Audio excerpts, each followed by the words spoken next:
La manifestation avait été interdite par les autorités, mais des centaines de manifestants ont quand même bravé cette interdiction pour descendre dans les rues de Kinshasa pour dénoncer la politisation de la commission électorale.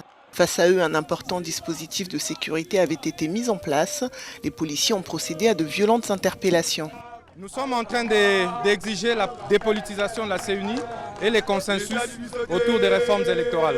Nous estimons que l'union sacrée, qui est l'actuelle majorité au pouvoir, veut faire le forcing pour exécuter son plan de conquête électorale 2023. L'appel à manifester avait été lancé par la plateforme politique Lamuka.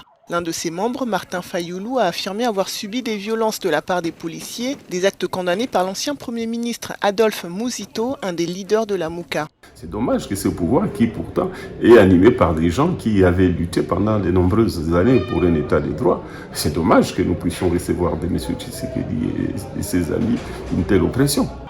L'appel à manifester avait également été lancé dans d'autres villes, mais comme à Kinshasa, la répression de ces manifestations a donné lieu à de nombreuses arrestations.